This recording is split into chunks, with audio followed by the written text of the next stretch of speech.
Hi and welcome to another video update from the Fire Brigade Union, here in the Union's head office in Kingston, London. We're joined by General Secretary Matt Rack to discuss a pay offer that's been made by fire service employers to UK firefighters. Now Matt, it's a pay offer of 2% across the board. The Executive Council has just met and considered the offer. What was the outcome? Well, Tam, the Executive Council were certainly not jumping for joy at all. The employers' pay offer at least clarifies that they're going to make a pay offer this year, which we weren't sure they were. But yet again, it's another year with a pay proposal which doesn't match inflation, which means again, from now for getting on for a decade, we've had fall in real wages, and that is becoming something that's causing huge anger across the service, and that was reflected in the Executive Council discussions earlier. So the Executive Council discussed that. What we did agree to do is that that should go to members for consultation. So that's the next step in terms of what we do with that proposal.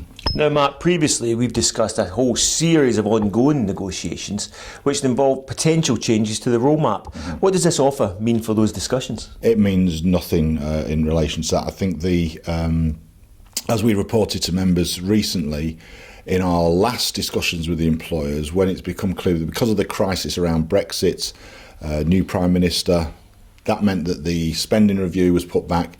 And we said to the employers, look, your position is that you want to make a case to government for investment. That's fine, we support that. But actually there's no mechanism to do that with no spending review. So all those discussions are currently not proceeding. So this is simply about a pay offer for 2019 as things stand. Nothing else is currently being discussed. OK, Matt, now members will know that there's been a series of ongoing discussions in Scotland regarding pay. What does this offer mean for the talks that are happening up there?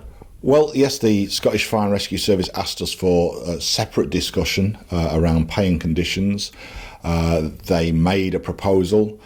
We started to discuss that, and the Scottish Fire Service began to consult with staff, and they got quite a critical reaction from the staff who are members who went to those meetings.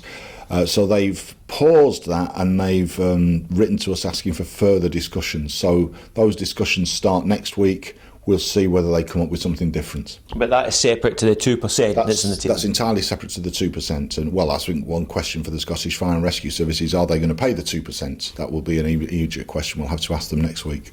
OK, Matt, so the 2% offer is out there. You say it's under consultation. I know that firefighters and control staff watching this want to know, how do they feed in their views into this process? Well, I think there now needs to be meetings around the country, branch meetings, brigade committee meetings and so on, so people consider. The Executive Council's agreed a statement that will be going out to branches through an all-members circular, so read that. The Executive Council, just to be clear, the Executive Council is not leaving this here. We do believe that pay should be taken. The question is whether that money should be in our members' pockets or sitting in the bank accounts of fire service employers. And on balance, we think it's better off in our members' pockets, although nobody is saying that is remotely good enough. I think the frustration the Executive Council has is that, for example, we know that fire service employers continue to introduce new areas of work, sometimes without agreement, which we think are not within our roadmap. They really are pushing beyond the boundaries of goodwill, and frankly people have had enough of that.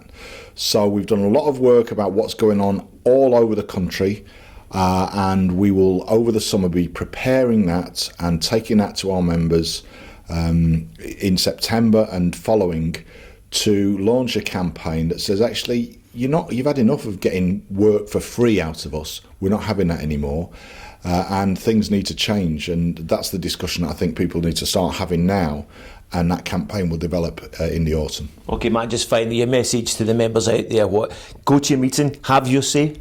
Go to your meeting, have your say. We need to discuss how we build that campaign.